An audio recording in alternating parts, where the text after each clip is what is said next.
ओम हनुमते नमः। जीवात्मा की यात्रा के इस भाग में हम दिल पर लगे जख्म भी बन सकते हैं भटकने का कारण, इसके बारे में चर्चा करेंगे। यह एक बहुत बड़ा तथ्य है कि हमारे भावना शरीर यानी दिल पर लगे घाव भी हमारे भटकने का कारण बन सकते हैं। दिल पर लगे घाव हमें पृथ्वी लोक पर तो कभी चैन से रहने ही नहीं देते, साथ ही साथ मृत्यु के बाद भी सूक्ष्म लोकों में हमारी यातना का कारण बनते हैं। इतना ही नहीं, हमारे दिल पर लगे घाव हमें पृथ्वी लोक पर कई जन्म लेने के लिए भी बाध्य कर सकते हैं।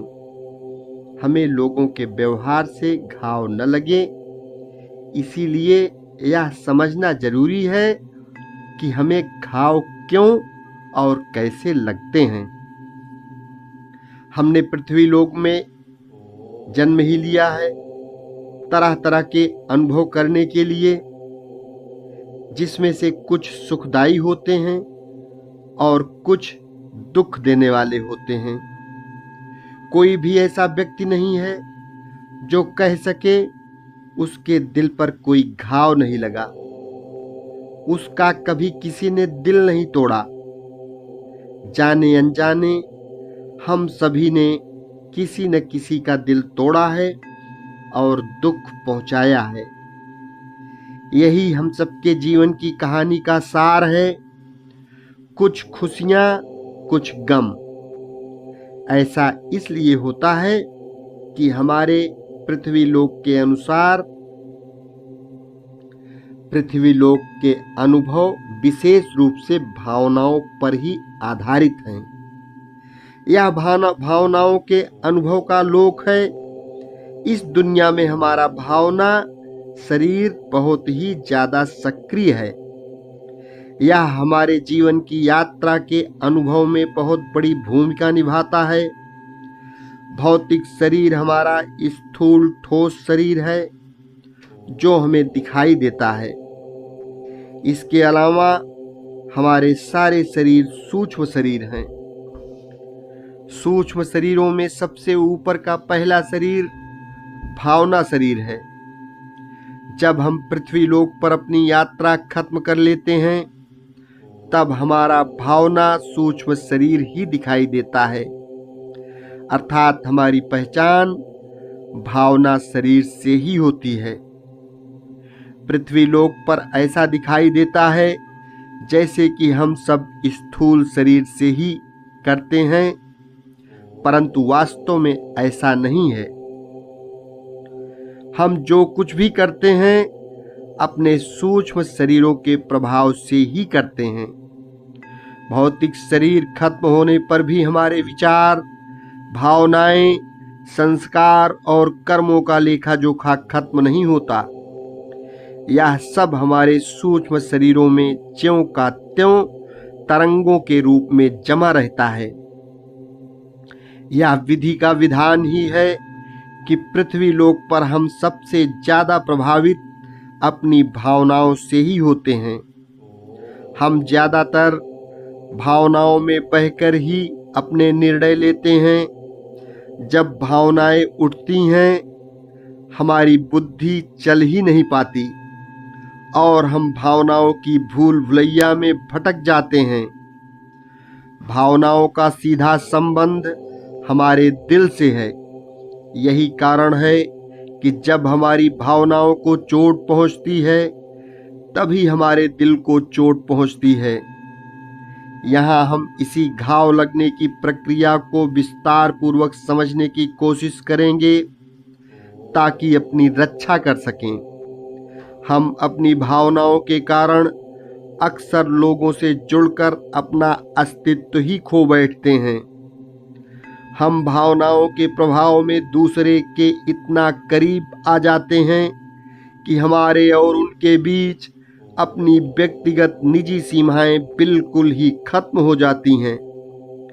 हम व्यक्तिगत सीमाओं को लांघकर एक दूसरे में पूरी तरह से खो जाते हैं। इसी कारण जीवन की बदलती परिस्थितियां, इन परिस्थितियों में हमारे दिल और भावना शरीर में कभी न भरने वाले गहरे घाव लग जाते हैं। यह सब कैसे होता है? आप इसको यहाँ इस तरह भी समझ सकते हैं कि सारी सृष्टि का आधार तरंगे हैं। सब कुछ तरंगों से बना है। तरंगों के आधार पर ही सारा आदान प्रदान और प्रतिक्रियाएं होती हैं। हमारी भावनाएं भी एक विशेष तरह की तरंगे ही हैं। जब हम किसी के करीब आते हैं या किसी तरह का आकर्षण महसूस करते हैं, तो इसका अर्थ है कि हम दोनों की तरंगों में एक सामंजस्य बैठ गया है कि यह संबंध हमारे लिए अच्छा है। इस आकर्षण और सामंजस्य के कारण हमें एक दूसरे पर यकीन होने लगता है, जिसके कारण लगाव की ऊर्जा का जन्म होता है।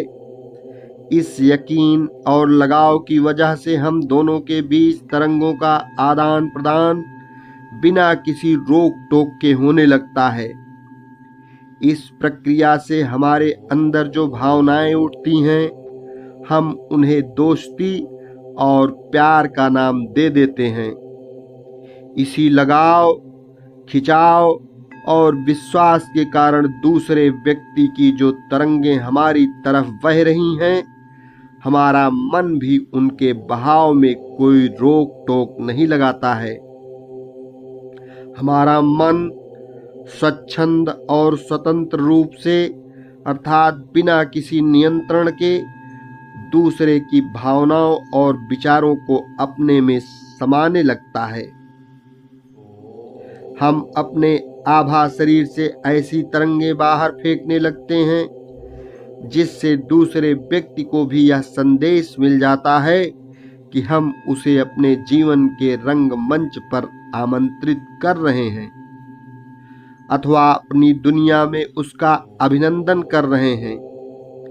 साधारणतः हम अपने आभा शरीर द्वारा जो भी तरंगें वातावरण के किसी भी स्रोत से हमारी तरफ आ रही हैं, उन पर नियंत्रण रखते हैं। हमारे आभा शरीर में चारों तरफ ऐसी तरंगें बिछी रहती हैं जो एक राडार और निरीक्षण का कार्य करती हैं। तरंगों के इस सुरक्षा कवच से हमारी रक्षा होती है। हमारे ऊर्जा क्षेत्र में अधिकतर वही तरंगें प्रवेश करती हैं या हमें प्रभावित करती हैं जिन्हें हम स्वीकृति देते हैं। यह संरक्षण और सुरक्षा तब टूट जाती है जब हमारे आभा शरीर में कोई छेद होता है या हमारी कोई कमजोरी होती है। परंतु जब हम किसी व्यक्ति विशेष को किसी भी कारणवश अपने करीब आने देते हैं, तब हमारा मन सुरक्षा का पहरा हटा देता है। इस तरह हम स्वयं ही दूसरों की तरंगों को अपने अंदर प्रवेश करने की आज्ञा दे देते हैं। सुरक्षा की सीमा हट जाने से दोनों की तरंगें एक दूसरे के बहुत करीब आकर आकर्षण के कारण एक दूसरे के आभा शरीर से जुड़ने लगती हैं। हम अपनी भावनाओं में इतने बह जाते हैं कि दोनों के आभा शरीर में उतना भी फासला नहीं रह जाता जो हमारी भावनाओं को स्वस्थ और सुरक्षित रखने के लिए बहुत ही आवश्यक है।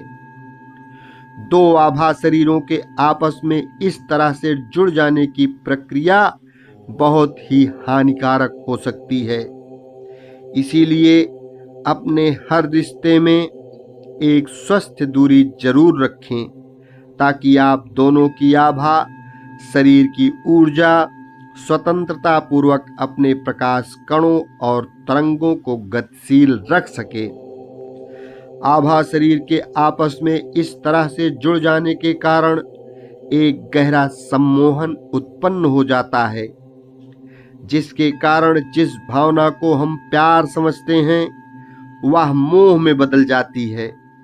इसका परिणाम यह होता है कि हम दूसरे व्यक्ति पर निर्भर हो जाते हैं, और अगर किसी कारण यह व्यक्ति हमें धोखा दे दे या हमें किसी तरह से ठेस पहुंचाए तो हमारा दिल टूट जाता है, और अक्सर हम इतने टूट जाते हैं कि ऐसा लगता है जैसे किसी ने हमारे प्राण ही निकाल लिए। इससे धक्का तो लगता ही है, साथ ही साथ भावना शरीर में बहुत गहरे घाव भी लग जाते हैं। जितना ज्यादा आकर्षण और मोह, उतनी ही अधिक एक दूसरे पर निर्भरता होती है, और उसके अनुसार घाव भी लगते हैं। भावना शरीर पर लगे घाव हमारे भौतिक शरीर की पूरी कार्य प्रणाली को भी नष्ट कर देते हैं, क्योंकि हमारी भावनाएं और भौतिक शरीर की सारी ग्रंथियां, सारी ऊर्जा एक साथ जुड़ी हैं। यहाँ आपको एक बात और स्पष्ट कर दें कि हमारा भौतिक शरीर और सारे सूक्ष्म शरीर एक दूसरे के साथ जुड़े हैं। इन सब शरीरों में प्रतिपल ऊर्जा का, तरंगों का आदान प्रदान होता रहता है। सारे शरीर एक दूसरे के साथ जुड़े हैं, क्योंकि सब एक ही जीवात्मा का विस्तार है। ऊपर से सिर्फ भौतिक शरीर दिखता है, पर सारा शरीर मिलजुल कर ही काम करता है। किसी एक शरीर में जो कुछ होता है, उसका प्रभाव बाकी सारे शरीरों पर तत्काल यानी उस क्षण ही पड़ जाता है। हमारे सारे पंचकोश एक दूसरे के साथ संयुक्त होकर एक अखंडित संपूर्ण इकाई की तरह काम करते हैं। अर्थात ये सारे शरीर अलग विशेषताओं को लिए एक इकाई के ही भिन्न भिन्न अंग हैं। ये हमें हमारी अनंत यात्रा में विभिन्न प्रकार की संवेदनशीलता प्रदान करते हैं। इन शरीरों की विशेष संवेदनशीलता द्वारा ही हमें पृथ्वी लोक पर और सृष्टि के अन्य सूक्ष्म लोकों पर ईश्वर की गरिमा और महिमा का अनुभव करते हैं। इससे स्पष्ट हो जाता है कि सारा शरीर एक इकाई की तरह संयुक्त होकर काम करता है। इसीलिए जब किसी का दिल टूटता है यानी दिल पर चोट लगती है, तो अक्सर लोग बहुत बीमार हो जाते हैं। हृदय के कार्य करने की गति असंतुलित हो जाती है, और किसी किसी को दिल की बीमारी भी लग जाती है। कुछ लोगों के बुद्धि शरीर पर भी बहुत बड़े घाव लग जाते हैं, और उनके दिमाग का संतुलन बिगड़ जाता है। इसी तरह शरीर को कई और बीमारियां भी लग जाती हैं। इन सब से भी ज्यादा खराब प्रभाव यह होता है कि भावना शरीर पर लगे घाव मृत्यु के बाद भी हमारे भटकने का कारण बन सकते हैं। कुछ लोगों पर इतना गहरा प्रभाव पड़ता है कि वह मृत्यु के बाद पृथ्वी लोक में ही भटकते रहते हैं। जिस स्थान पर यह दुखमयी घटना होती है, अक्सर बहुत लंबे समय तक वहीं भटकते रहते हैं। कुछ लोग सूक्ष्म लोक में तो पहुंच जाते हैं, परंतु अपने आप को चुप्पी और अकेलेपन के कारागृह में बंद कर लेते हैं। यह कारागृह, जेल, इनकी अपनी दुख भरी भावनाओं की तरंगों से ही बनते हैं। इनकी पीड़ा और यातना इतनी गहरी होती है कि यह उसके अंधकार में पूरी तरह से घिर जाते हैं, और न इनको कुछ दिखाई देता है न कुछ सुनाई देता है। हालांकि ईश्वर के दूत और देवतागण और इनके अपने रक्षक दूत इनको इस अंधकार से बाहर निकालने के लिए प्रेरित करते हैं। फिर भी यह लंबे समय तक यातनाएं भोगते हैं। पृथ्वी लोक पर लोगों के विचार इतने संकीर्ण हैं, व दिल इतने अंधकार और स्वार्थ से भरे हैं कि उनको पता ही नहीं चलता कि वह दूसरों को कितने दुख दे रहे हैं, घाव लगा रहे हैं। इसीलिए हमें यहाँ हर रिश्ते में छलावा ही दिखाई देता है। फिर भी हम सब एक दूसरे के मोह में फंसकर स्वयं ही अपना जीवन कितनी यातनाओं से भर लेते हैं। इतना ही नहीं, हमारे दिल पर लगे घाव हमें पृथ्वी लोक पर कई जन्म लेने के लिए मजबूर कर सकते हैं। ऐसा इसलिए कि मन भावनाओं से बंधा है और आत्मा मन से बंधी है। इन घावों के कारण जीवात्मा पृथ्वी पर जन्म लेने के लिए प्रेरित होती रहती है। जब तक जख्म नहीं भर जाते हैं, हमारा अहम घायल होने के कारण तड़पता रहेगा और आत्मा इन जख्मों के भरने के लिए पृथ्वी पर जन्म लेने के लिए खिंचती और आकर्षित होती रहेगी। हम अपने आप को और एक दूसरे को घाव कैसे लगाते हैं? दुनिया में हम 3 प्रकार से अपने आप को और दूसरों को घाव लगाते हैं। नंबर 1, जो दूसरों को घाव लगाते हैं। नंबर 2, जब हम दूसरों को कष्ट देते हैं तो हमारे भावना शरीर में ठीक इसी तरह के घाव अपने आप लग जाते हैं। और नंबर 3, जो अपने आप को घायल कर लेते हैं। सृष्टि का नियम जिसका हमें या तो पता ही नहीं है, और अगर पता भी है तो उसका ध्यान हम अपने व्यवहार में नहीं करते हैं। विधि के इस विधान के अंतर्गत जब हम किसी को सताते अथवा दुख देते हैं या नकारात्मक भावनाएं रखते हैं तो हमें अपने आप ही घाव लग जाते हैं। इस तरह से देखा जाए तो सब लोग घायल हैं और कुछ हद तक तीनों कारणों से ही प्रभावित होते हैं। जो दूसरों को घाव लगाते हैं, अधिकांश लोगों की चेतना अवस्था बिल्कुल भी विकसित नहीं है और वह पूरी तरह से अहम के अधीन अंधकार में ही अपना जीवन बिताते हैं। ऐसे लोगों को अपनी खुशी और सफलता के आगे कुछ भी दिखाई नहीं देता है। उनके दिलों में अंधकार छाया है, जहां प्रकाश की एक भी किरण अभी तक नहीं पहुंची। इनके अंदर इतना विष भरा है कि इनको दूसरों को दुखी देखकर ही खुशी महसूस होती है। समझ लीजिए, इनके अंदर एक विष का कारखाना चल रहा है। उनको यह जहर दूसरों के जीवन में घोल कर ही चैन मिलता है।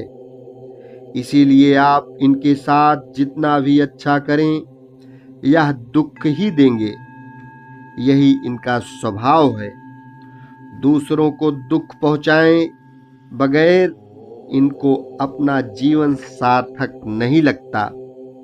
सच तो यह है कि इनके अंदर एक गहरा खालीपन है, एक खोखली सी जिंदगी बेचैनी सी तड़प रही है। अपने इस खालीपन और खोखलेपन को यह खुद भी नहीं सहन कर पा रहे हैं, परंतु अपने इस खालीपन को भरने का एक गलत तरीका चुन लिए हैं। वह है दूसरों को दुख देना और दूसरों को तड़पता देखकर अपने आप को परिपूर्ण समझना। कुछ देर तो इनको अच्छा लगता है और अहंकार फूलने के एहसास में यह अपना दर्द थोड़ी देर के लिए भूल जाते हैं, क्योंकि यह छल कपट भरी खुशी इनके अंदर लगे घावों को उनका भोजन दे देती है। यह भी एक विडंबना है कि घावों के सायों को अपने आप को और दूसरों को घाव लगाने से ही संतुष्टि होती है। हमारे घावों के साए अपने आप जीवंत हो उठते हैं और इनका अपना ही अस्तित्व सा बन गया है। दूसरे को कष्ट देकर, घाव लगाकर यह अपना भोजन प्राप्त करते हैं, फिर कुछ देर के लिए शांत हो जाते हैं और कुछ वक्त बाद फिर इन्हें अपनी खुराक की जरूरत होती है। तब यह अपने अंदर पनपता विष किसी पर उड़ेल देते हैं और उसे दुखी करके अपनी खुराक पा लेते हैं। इस तरह थोड़ी थोड़ी देर के लिए अपने घावों को छल कपट की एक परत चढ़ाकर ढक लेते हैं। अपने घावों से बने सायों को शांत करने के लिए ये लगातार दूसरों को कष्ट देते रहते हैं और इस तरह से उन्होंने छल कपट की हजारों परतें चढ़ा ली हैं। यह अज्ञानवश ऐसा करते हैं। इनको यह भी पता नहीं कि दूसरों को घाव लगाकर यह अपने घाव को ज्यादा गहरा कर रहे हैं तथा अपने अंदर और भी नए नए घाव लगा रहे हैं। इनको यह पता नहीं कि जब हम किसी को कष्ट देते हैं अर्थात घाव लगाते हैं तो उसी क्षण हमारे अंदर भी खुद ब खुद ही उसी तरह का घाव बन जाता है। यही विधि का विधान है। हमको कोई कुछ कहता नहीं है, सजा नहीं देता, सजा खुद ब खुद अपने आप मिलनी शुरू हो जाती है। वह लोग जो अपने घावों को गहरा करते हैं, दूसरी तरह के वे वह लोग होते हैं जो त्याग और शांति में यकीन रखते हैं। किसी भी कीमत पर अपने जीवन में शांति बनाए रखना चाहते हैं और इसके लिए कष्ट सहते रहते हैं। कई लोग ऐसे भी होते हैं जो सोचते हैं चाहे हमें कोई कितना भी दुख पहुंचाए परंतु हम कुछ भी ऐसा नहीं करेंगे जिससे दूसरे को कष्ट पहुंचे। कुछ लोग इससे भी 2 कदम आगे होते हैं। वह बहुत दुख उठाने के बावजूद भी जो कष्ट पहुंचा रहा है उसकी सहायता करते रहते हैं, उसका भला करते रहते हैं, चाहे खुद पूरी तरह से टूट जाएं, इनका दिल टूटता रहे, घायल होता रहे, दर्द से प्राण निकल जाएं, फिर भी कोई परवाह नहीं, दूसरे का भला करते रहेंगे। यह भी एक अति है, दुख सहने की अति। अपने ऊपर चुपचाप अत्याचार सहते रहना, दूसरों को इतनी छूट दे देना कि वह आपको जानबूझकर कष्ट देते रहें, यह भी अपने जीवन के प्रति अपनी जिम्मेदारी ठीक से न निभाने की तरफ ही संकेत करता है। अति भी अहम को अपनी पहचान समझने का ही एक हिस्सा है। इसका अर्थ यह नहीं कि हमें अपनी जिम्मेदारियां नहीं निभानी चाहिए या लोगों से लड़ाई झगड़ा करते रहना चाहिए। इसका अर्थ सिर्फ यह है कि हम सबको जीवन जागृत होकर जीना चाहिए। जीवन के हर रिश्ते को, चाहे वह नजदीकी हो या दूर का, अपने आत्म स्वरूप में स्थिर होकर जीना चाहिए। अहम को अपनी पहचान न समझें, जागरूक होकर ईश्वरमयी राह पर चलने की कला सीखनी चाहिए। अपने जीवन के हर पहलू से जुड़ी हम सबकी कुछ जिम्मेदारियां हैं और उनको ईश्वरमयी तरीके से ही निभाना चाहिए।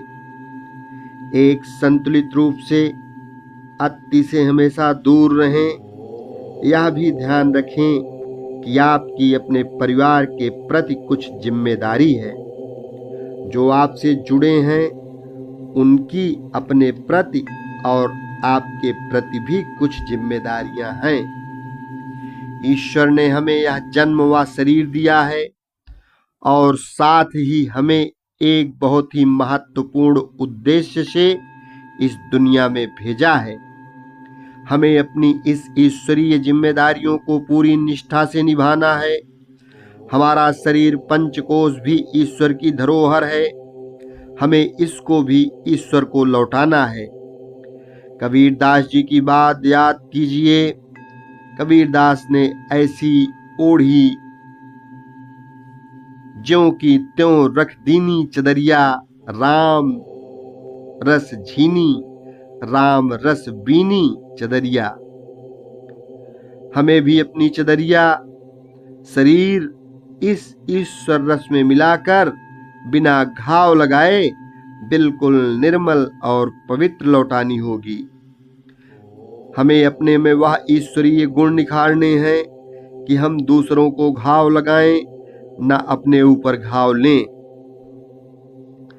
अपनी रक्षा करते हुए दूसरों के प्रति जो जिम्मेदारियां हैं उनको ईश्वरमयी तरीके से निभाना चाहिए। अपनी राह को प्रतिपल अपने अंतःकरण में परखते चलें। एक सीधा सा नियम है, अगर किसी बात को करने में हमें बहुत कष्ट मिल रहा है तो इसका अर्थ है कहीं गलती हो रही है। अपने आप से पूछना होगा कि हम जो कुछ कर रहे हैं क्या वह ईश्वरीय ढंग से कर रहे हैं। ऐसा तो नहीं जिस तरीके से जिम्मेदारी निभा रहे हैं वह ईश्वरीय नहीं। कहीं न कहीं हम अपने अहम से तो नहीं जुड़ रहे हैं। ऐसा तो नहीं दूसरा व्यक्ति आपके प्रेम और सहानुभूति को आपकी कमजोरी समझकर छल कपट से आपका फायदा उठा रहा है। हमें अपनी रक्षा करते हुए जिम्मेदारियां निभानी चाहिए या किसी भी तरह की भलाई करनी चाहिए। जब हमें लगातार घाव लगते रहते हैं, कष्ट होता रहता है, इसका अर्थ है हम ईश्वर से नहीं जुड़ पा रहे हैं। और चाहे जो भी कारण हो, हम अपने अहम से जुड़ गए हैं। जब हम अहम से जुड़े होते हैं तभी हमें कोई दूसरा कष्ट दे सकता है। अहम से जुड़ना घावों को बढ़ाता और गहरा करता है। हमें सब बातों का ध्यान रखकर ईश्वरमयी राह पर अग्रसर होते रहना होगा। हम अपने घावों और दुखों को कैसे गहरा करते हैं। जब हमें दूसरे घाव लगाते हैं या दुख पहुंचाते हैं तब हम उनके दुर्व्यवहार को अपने दिल में बैठाकर अपने को स्वयं ही दुख पहुंचाना शुरू कर देते हैं। हम दूसरों की दिल दुखाने वाली बातों और व्यवहार को बार बार याद करके दुखी होते रहते हैं। इस बात को ध्यान से समझ लीजिए कि हमारा अपने दुखों का बार बार याद करना ही कांटों का काम करता है। यहाँ कांटे हमारे घावों को रेंद रेंद कर गहरा और बड़ा कर देते हैं। इस तरह हम अपने घावों में खुद ही जहर भरते रहते हैं और उनको भरने नहीं देते। इस तरह हम अनजाने ही अपने घावों को भरने नहीं देते और दर्द को बढ़ाते जाते रहते हैं। आप कहेंगे कि कोई चोट पहुंचाए तो दुख तो होता ही है। आपने बिल्कुल ठीक कहा, परंतु अपने आप को हमें यह भी याद दिलाना होगा कि जिन्होंने घाव लगाए वह तो पराए या मेरे दुश्मन थे। जो भी विचार आप उनके प्रति रखते हो, परंतु हमारी अपने प्रति इतनी तो जिम्मेदारी बनती है कि हम अपने जीवन के महत्व को समझें। हमें अपने को समझना होगा कि हमारा जीवन बहुत मूल्यवान है। यह ईश्वर का आशीर्वाद है। हमें समझना होगा कि जब हम किसी भी कारण से भी दुखी होते हैं तो हमारे भावना शरीर में घाव बन जाते हैं। एक तो दूसरों ने घाव लगाए और फिर अज्ञानवश हम खुद ही अपने दुश्मन बन जाते हैं और अपने घावों को और भी गहरा, बड़ा और पहले से अधिक सक्रिय करने लगते हैं। हमारे घाव कभी भी भर नहीं पाते हैं क्योंकि हम अपने घावों को बार बार याद करते रहते हैं। इतना ही नहीं, बार बार याद करने से जो घाव थोड़े बहुत भरते भी हैं वह फिर से खुल जाते हैं, पहले से भी ज्यादा सक्रिय और जीवंत हो जाते हैं। इसी कारण से हमारे दुख और पीड़ा भी बढ़ते जाते हैं। इसी तरह जन्मों जन्मों से हमारे भावना शरीर में घावों की हजारों लाखों परतें जमा हो गई हैं। रिश्ते रिश्ते ये घाव साए बनकर अपने आप में जीवित हो गए हैं और इनका अलग से अपना एक अस्तित्व बन गया है। इन सायों के अस्तित्व का व्यक्तित्व इतना शक्तिशाली हो गया है कि इनसे भावना शरीर के संचालन पर अपना नियंत्रण कर लिया है। इस नियंत्रण के कारण भावना शरीर ने इन घावों, इन सायों को ही अपनी पहचान और अधिपति मान लिया है। ये साए जो कहते हैं, भावना शरीर वही करता है। हमारा भावना शरीर दर्द का शरीर बन गया है। हमारी घायल भावना व दर्द का यह शरीर अपने को जीवित रखने के लिए बार बार हमसे अपनी खुराक मांगता है। आपको सुनकर आश्चर्य होगा कि घावों का यानी दर्द शरीर का भोजन फिर से घायल होने पर पीड़ा का अनुभव ही होता है। ऐसा इसलिए कि तरंग अपने ही समरूप तरंगों से सामंजस्य बैठाती हैं और उसे ही अपना मित्र समझती हैं। हमारे घावों से निकली तरंगें भी घाव और इस दर्द को अपना भोजन और अपनी खुराक समझती हैं, मित्र समझती हैं, क्योंकि जब घाव गहरे होंगे, पीड़ा उठेगी, तभी तो इनका जीवन फलेगा, फूलेगा और विकसित होगा। घायल शरीर को और ज्यादा घायल होने में ही रस आता है, खुशी और आनंद का अनुभव होता है। इसीलिए वे घायल शरीर बार बार पीड़ा की भावना उठाकर अर्थात पुराने दुखों, घावों की याद दिलाकर हमें मजबूर करता है कि हम फिर से नई तरह से दुखी हों। ऐसा यह इसलिए करता है कि हमारे दुखी होने व पुराने दुख दर्द को फिर से याद करने से हमारे शरीर में फिर से वही जहरीले रसायन बनने लगते हैं। इस तरह से घायल शरीर को अपनी खुराक मिल जाती है। अपनी खुराक पाकर के घायल शरीर कुछ देर या कुछ दिनों के लिए शांत हो जाता है और हम फिर से अपनी साधारण दिनचर्या में लग जाते हैं और अपना पुराना दर्द भूल जाते हैं। समय आने पर जब घायल शरीर को दी हुई खुराक और भोजन खत्म हो जाता है, घावों की शक्ति क्षीण होने लगती है, फिर से यह अचानक कोलाहल मचाना शुरू कर देता है।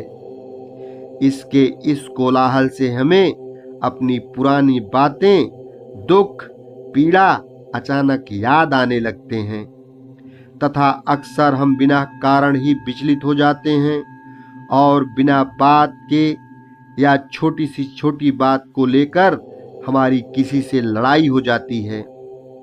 कभी कभी ये घायल शरीर हमारे घावों की तरंगों को हमारे चारों तरफ के वातावरण में भेजकर उन लोगों को हमारी तरफ आकर्षित करता है जो हमारी तरह ही घायल हैं। इन लोगों को भी अपने घायल दर्द भरे भावना शरीर के लिए भोग चाहिए, खाना चाहिए होता है। इनकी तरंगें भी हमारी ही तरह घायल हैं और किसी को अर्थात अपने शिकार को ढूंढ रही होती हैं जो आज इनको अपनी खुराक देगा। इसीलिए ये तरंगें हमारी तरंगों की तरफ आकर्षित होती हैं। इस तरह खींचकर यह लोग अपने घावों को सींचने के लिए हमारे जीवन के रंग मंच पर उतर आते हैं और किसी छोटी सी बात को लेकर या कभी कभी बिना बात के भी हम पर हमला कर देते हैं। अनजाने ही सही दोनों घायल व्यक्ति अपने घायल शरीर को संतुष्ट करने के लिए एक दूसरे को मोहरा बना लेते हैं। आपने देखा होगा कि कभी कभी किसी छोटी सी बात को लेकर या बिना बात के अनजाने कारण से हम अपने आप ही परेशानी महसूस करने लगते हैं। लगता है पता नहीं क्या बात है, परंतु कुछ ठीक नहीं लग रहा है, अंदर से ही कुछ परेशानी हो रही है। ऐसे समय में अचानक ही कोई आप पर बिना बात के बरस पड़ता है और उल्टी सीधी सुनाने लगता है। आपके मुंह से भी अपने आप ही निकल जाता है, भाई हमने तुम्हारा क्या बिगाड़ा है, क्यों तुम हमें बिना बात के बुरा भला कह रहे हो। इसका उत्तर है कि आपने जानबूझकर तो उनका कुछ नहीं बिगाड़ा, परंतु आपका अंदर का घायल शरीर उनकी तरफ तरंगे भेजकर उनको आकर्षित कर रहा है, उनको आपकी ऊर्जा क्षेत्र में, कर्म भूमि में आमंत्रित कर रहा है। आपका घायल शरीर इनको कह रहा है, आप सादर आमंत्रित हैं। आइए, आपके लिए 56 भोग तैयार है। आपका इनके लिए यह स्वागत इनके घायल शरीर को उकसाने लगता है, आपकी तरफ खींचता है, क्योंकि उसे भी अपना भोजन चाहिए। यहाँ इतना समझना जरूरी होगा कि यह लड़ाई आप दोनों के बीच नहीं है, यह आप दोनों के सूक्ष्म शरीरों की आपसी मित्रता है और एक लयबद्धता है जो लड़ाई के रूप में घटित होती है। इसको इस तरह भी कह सकते हैं, आप दोनों को इसके सूक्ष्म घायल शरीर एक दूसरे को सताकर, दुख देकर और ज्यादा घाव देकर अपने को जीवित रखने का प्रयास कर रहे हैं। दोनों ही शरीर एक दूसरे को सुखी और खुश रखने की कोशिश कर रहे हैं। इतना याद रखिए कि जब तक हम अपने अंदर के घाव नहीं भर लेते और पुरानी बातों को याद करके दुखी होना बंद नहीं कर देते हैं, इस तरह के लोग हमारे जीवन में आते रहेंगे।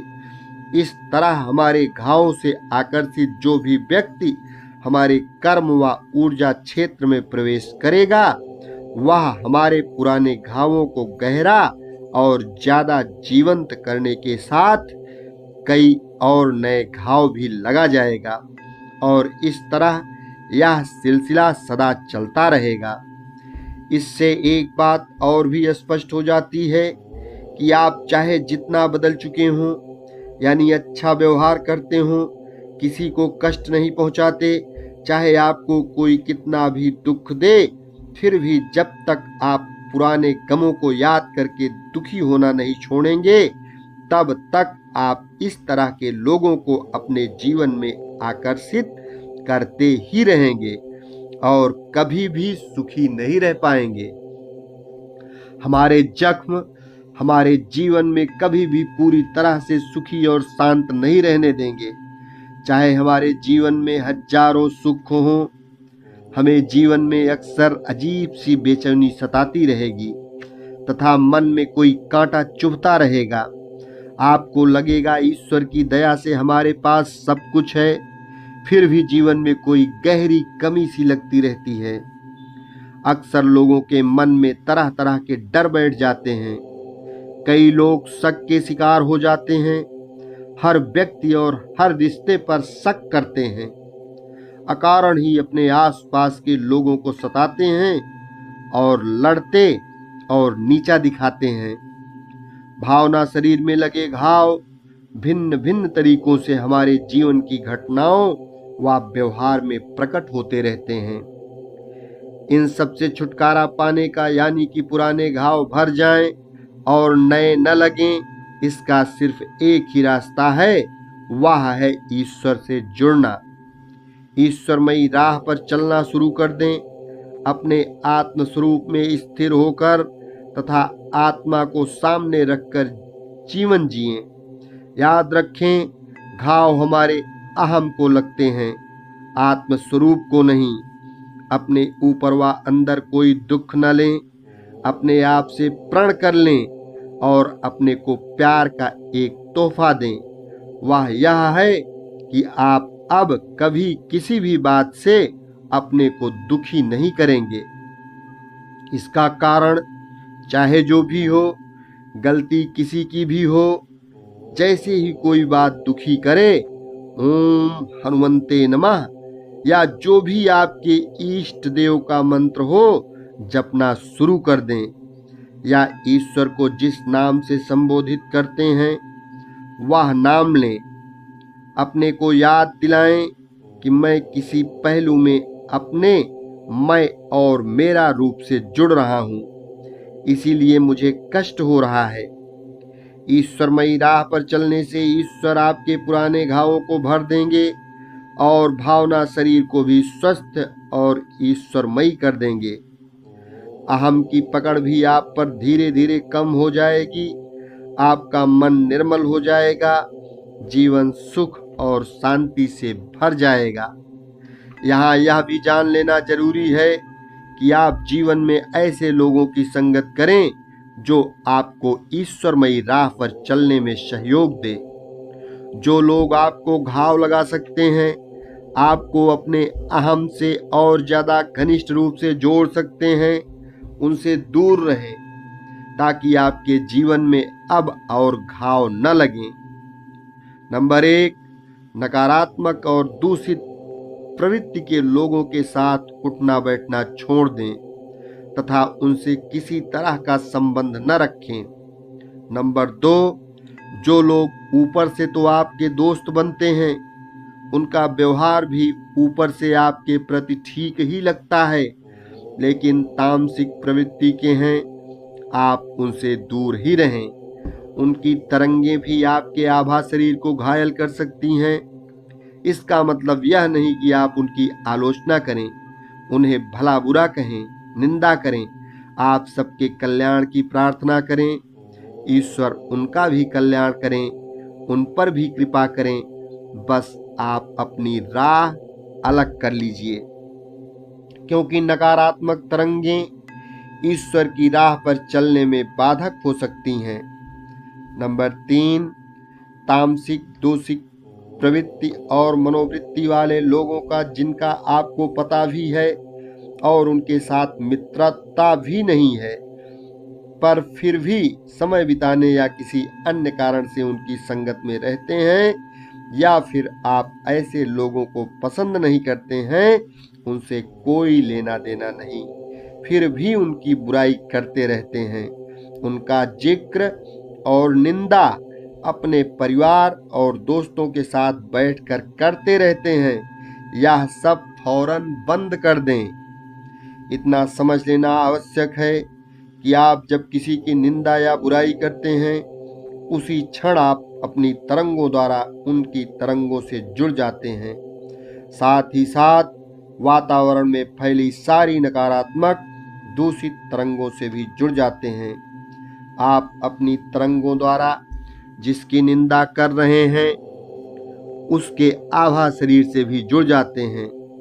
तरंगों के नियमों के अनुसार जब भी आप किसी व्यक्ति के आभा शरीर से और तरंगों से जुड़ जाते हैं, उसकी तरंगें आपके अंदर समाविष्ट हो जाती हैं। उसकी अच्छी बुरी तरंगें आपके आभा शरीर में पहुंच जाती हैं।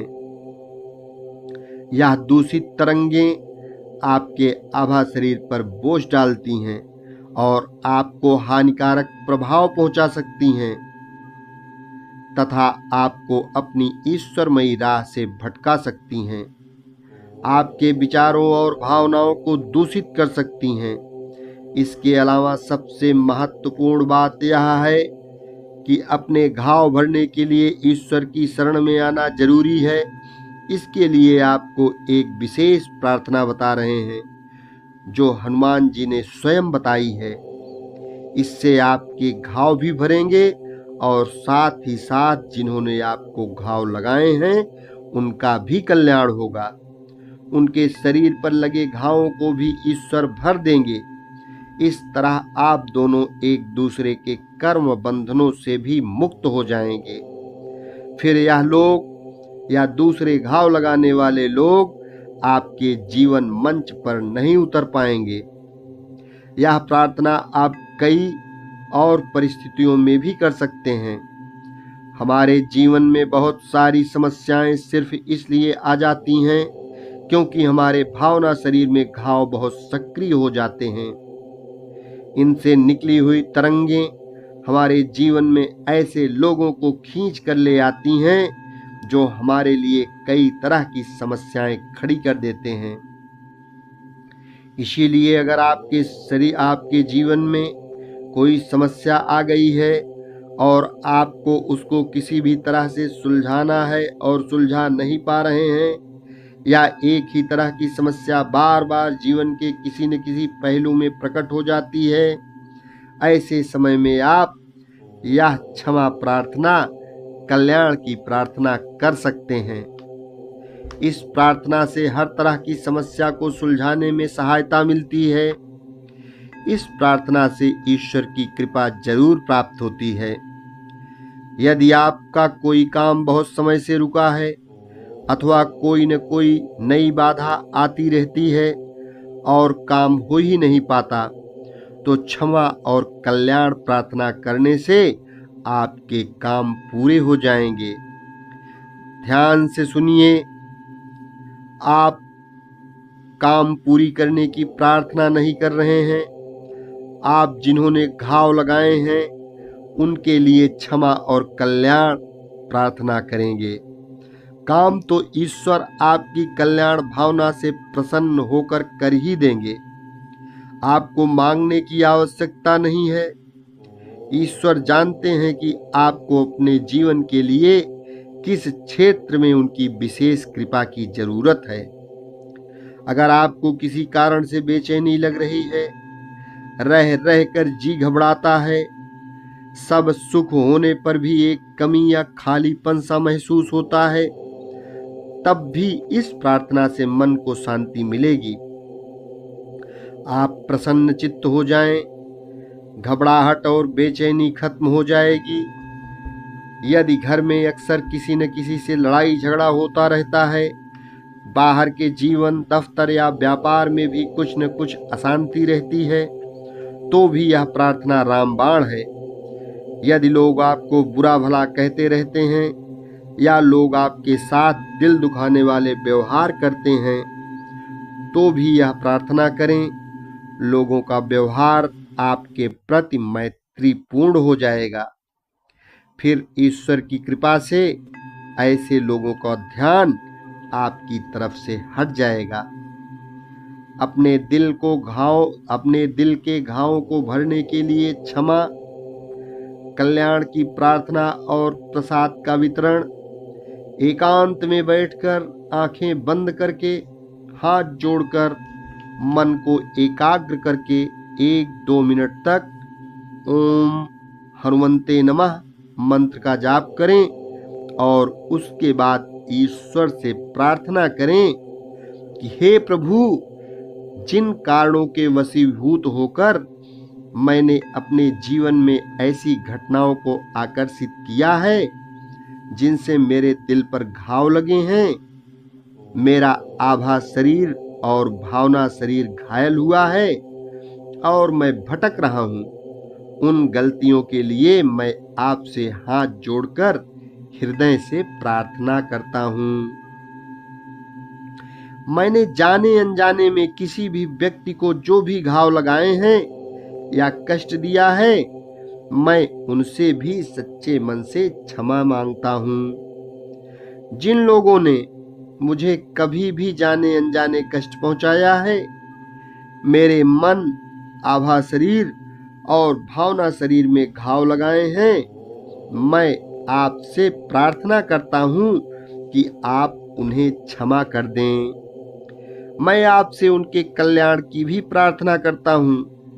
हे ईश्वर, आप उन पर कृपा करें, उनके घावों को भर दें और उनका मन निर्मल और पवित्र करें, उनके दुखों को दूर करें। मैं उन लोगों को सच्चे दिल से क्षमा करता हूँ और अपने कर्मों के बंधन से मुक्त करता हूँ। हे ईश्वर, मैं अपने आप को आपकी शरण में समर्पित करता हूँ। मैं अपने अहम को अपने रास्ते से हटाकर अपनी जीवन नौका को आपकी कृपा की लहरों में आपके संरक्षण में बहने के लिए छोड़ता हूँ। आप मुझे जहाँ चाहे ले चलें। प्रभु, मैं कमजोर अज्ञानी हूँ। आप मुझे सहारा दें। मेरा मन निर्मल करें, पवित्र करें। मुझे अपनी राह पर चलने की शक्ति और सामर्थ्य दें।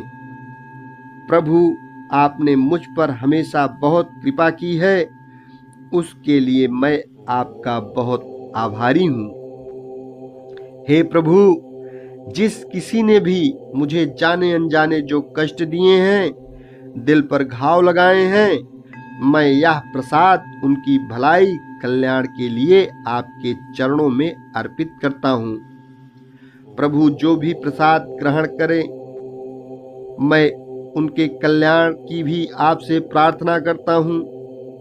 आपके चरणों में कोटि कोटि नमन। आपका बहुत बहुत धन्यवाद। इस प्रकार से प्रार्थना के बाद पूजा स्थल से प्रसाद उठाने से पहले प्रार्थना के 2 शब्द अवश्य बोलें और पूजा स्थल से प्रसाद उठा लें। हे प्रभु, हमने आपके चरणों में जो प्रसाद चढ़ाया था, जिसको कि आपने स्वीकार भी कर लिया है, अब मुझे यह प्रसाद उठाने की इजाजत दीजिए ताकि इस प्रसाद को वितरित किया जा सके। आपके चरणों में कोटि कोटि नमन। आपका बहुत बहुत धन्यवाद। इस प्रकार से प्रार्थना बोलने के बाद 1-2 मिनट ओम हनुमंते नमः मंत्र का जाप करके कुछ देर के लिए एकांत में बैठे रहें और शांति का अनुभव करें। फिर जो कुछ भी करिश्मा होगा वह प्रभु ही करेंगे। उसके बाद गरीब बच्चों या लोगों में प्रसाद का वितरण कर दें। अपने घर पर बहुत सीमित मात्रा में ही प्रसाद ले जाएं। ओम हनुमंते नमः। शेष अगले भाग में